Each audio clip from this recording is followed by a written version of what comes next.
Hello, English 10. This is Mrs. Long, and this is your weekly update for the week of October 13th, 2014.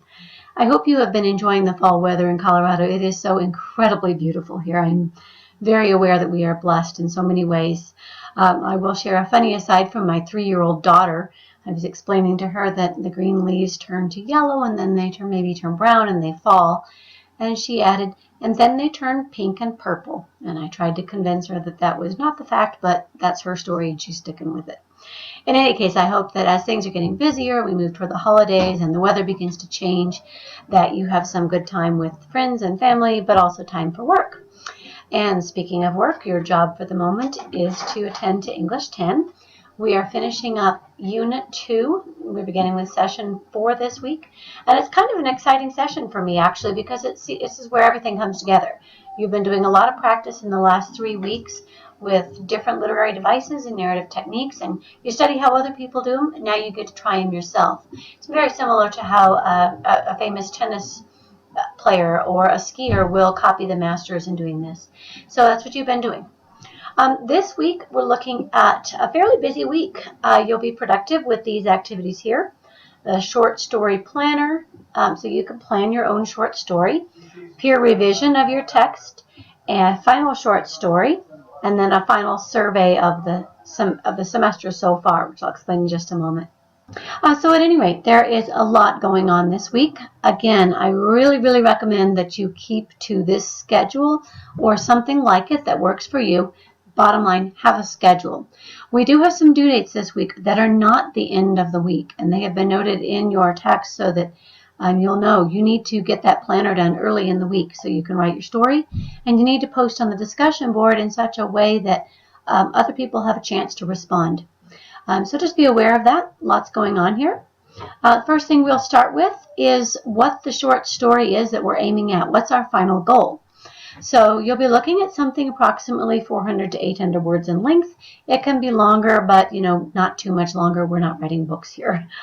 Some of you will probably end up with something that does exceed that length. I'm okay with that. I encourage your creativity. But keep in mind, it's not National Novel Writing Month yet. The finished story should have some of those literary devices and narrative hooks and examples of dazzling word choice that we've been studying. That was the point of studying them. Should have a clearly developed theme or an important message. Why else do we read stories? And I would like for you to imitate one of the stories in this unit with the literary devices that it was used. These are some things I'll look for in the rubric down here and the examples that you can view at your leisure. Strong opening that hooks people, that hooks your reader. Dialogue, narration, and description. A conclusion that leaves the reader feeling satisfied, and powerful language throughout the story. So we'll be going through the writing process this week to come up with that. And don't panic. This is something you've done probably to a simpler story before, but it's something you have some familiarity with, I believe, and I'm not expecting perfection. Frankly, what I saw on last week's discussion board really impressed me with your creativity and your word choice, your ability to take a technique like a hook and right away implement it. So I'm pretty excited at what I'm going to get this week. So the first thing you need to do is come up with an idea. You might want to use the story that you started with from your own experience on the discussion board. Look for that. There's probably some things that you know well, and good writers use what they know well. You could start with an interesting character, maybe someone that you've known in actual life, someone you can imagine. You could try an interesting setting, figure out what you're going to use as the setting, and then find the situation that would go with it. Start working with theme, or use these links for your story idea. And once you get that story idea, then you're going to want to plan. If you don't plan well, the short story is going to be a problem. My apologies. Usually I don't get interrupted in the process of making a video. Apparently this is not going to be one of those times. Anyway, so you are going to be using a planner to get your story done. If you do this really well, you will not have any problems whatsoever writing this story. It looks like this. It's a Word document where you go through thinking about genre, theme, character, minor characters, and all the different aspects of character, how you're going to incorporate that figurative language. You look at conflict, possible solutions, how it's going to be resolved, setting, and the different attributes of setting that you looked at in session 1 with Lemon Brown. The plot, this should look familiar from Unit 1 with Raisin in the Sun, different aspects of that, different stages of that, and the hook that we talked about in session 3, how you're going to bring your readers into this story with a dazzling statement that maybe piques their curiosity, or starting in the middle of the plot back here. Literary devices that you're planning to use, the perspective, first person, third person, and aspects of your style. So you'll be looking at all of that, and if you do a great job of entering your information and your intention here, your story will truly write itself. So you don't need to be concerned at that point. So then you'll go on, you'll write your draft, and you're going to post your first draft, ideally by Wednesday or Thursday this week, so that you can get feedback. To get an A on that, you're going to need to respond to another student about these features here. And it needs to be timely. If someone posts on Tuesday and you respond on Saturday, it's probably not going to help them out very much. So please respond within a day or so of the person's post so they can use the feedback.